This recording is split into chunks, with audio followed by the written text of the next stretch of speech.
As the soft hum of the airplane filled the cabin, a confident black woman settled into her first-class seat, her lab coat folded neatly in her bag. She was a renowned surgeon, but to the man seated beside her, she was just someone who didn't seem to belong. With a smug grin, he questioned her presence, assuming she was in the wrong seat. His words dripped with condescension, yet she remained calm, her composure unshaken. The tension in the air was palpable as other passengers glanced over, unsure of what might unfold. What happened next was nothing short of extraordinary. Her poised and powerful response left him speechless, proving that appearances are often deceiving. Stay tuned to find out how she handled the situation with grace and wit, delivering a lesson no one in that cabin would soon forget. The man leaned back in his seat, crossing his arms with a smirk, as if waiting for her to admit she didn't belong. "So, what do you do?" he asked, his tone dripping with disbelief. She hesitated for a moment, glancing around the cabin. The curious eyes of nearby passengers were now fixed on her, some silently rooting for her to respond. "I'm a surgeon," she replied calmly, her voice steady. His eyebrows shot up, and a mocking laugh escaped his lips. "You? A surgeon?" he asked, incredulous. "Sure you are."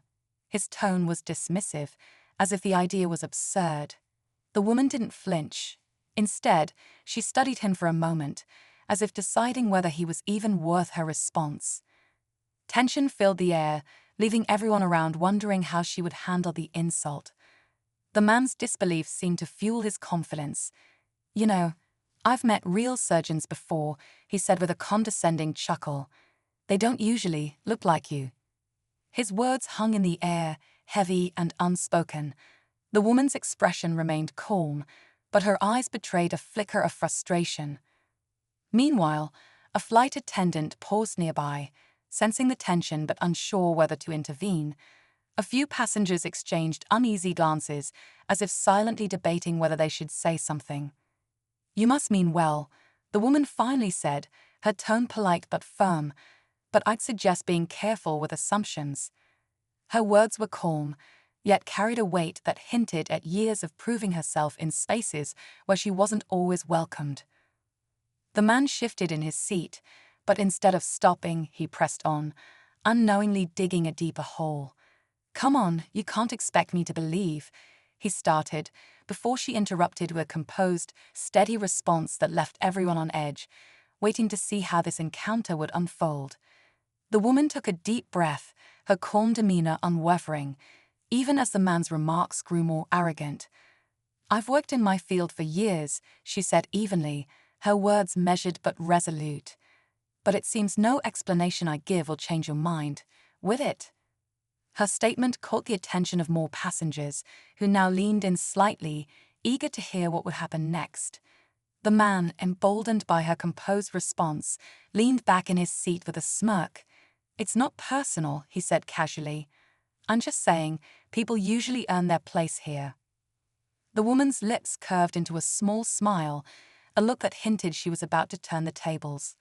"Earning a place," she repeated softly, almost as if she was weighing the phrase. "You know, it's funny you mention that. Let me tell you something." The cabin was silent now, with everyone on edge, sensing the moment was about to shift. The tension was electric, and the man's smug expression faltered just slightly as he realized he might have underestimated the woman sitting beside him. The woman leaned forward slightly, locking eyes with the man. Her calm smile never wavered, but her voice carried a subtle edge that made the air around her crackle. "You see," she began, "I've spent years in operating rooms saving lives, people from all walks of life. Some of them may have even shared your views before waking up to the fact that skill, not appearance, is what really matters." The man shifted uncomfortably, but before he could respond, the flight attendant returned. "Excuse me," she said, addressing the woman. "We noticed you're on our priority list as a frequent flyer. If there's anything we can do to make your flight more comfortable, please let us know." The attendant's kind words caught the man off guard, and his smug expression faltered further. The woman nodded politely, then turned back to the man. "It's interesting, isn't it? Assumptions can lead to a lot of misplaced confidence. Her voice was calm, but the undertone was sharp enough to silence him momentarily. The other passengers, now fully engaged, exchanged glances as the tension in the cabin reached its peak. What she was about to say next would completely shift the dynamic, but no one could predict just how. The man, now visibly uncomfortable, tried to regain his composure. "Well, I didn't mean to offend," he mumbled, his confidence slipping. The woman tilted her head slightly, as if she was studying him. "Offense is a choice," she said calmly. "Education, however, is an opportunity." She reached into her bag and pulled out a journal with her name embossed on the cover, followed by the title * Chief of Surgery *. Placing it deliberately on the tray table, she continued, "In case you're still unsure, this is one of many publications I've authored. It's used to train surgeons worldwide." The man's face flushed as whispers rippled through the cabin. He opened his mouth to respond, but quickly shut it, realizing there was no comeback. Just as the silence settled, a voice came from a row behind. "Doctor, didn't you save my brother's life last year?" The woman turned, smiling warmly at the man who had spoken. "Yes," she replied, "and he's doing well, I hope." The exchange left the entire cabin in awe. The man beside her slouched in his seat, humbled and speechless. With a graceful composure, she returned to her book, leaving the rest of the passengers with a moment they wouldn't forget, proof that dignity and excellence speak louder than judgment ever could. The cabin slowly settled back into a quiet hum, but the mood had shifted. The passengers who had witnessed the exchange now looked at the woman with a mix of admiration and respect. She remained calm, flipping through her book as if nothing had happened, embodying a quiet strength that spoke volumes. The man beside her didn't utter another word for the rest of the flight. Occasionally, he glanced at her, perhaps reflecting on his behavior, but she paid him no attention.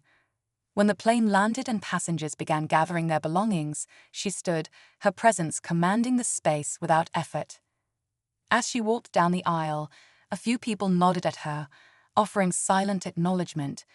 The flight attendant smiled warmly, thanking her for flying. Her final response had left a powerful impression. Never judge someone by appearances, because true worth is undeniable.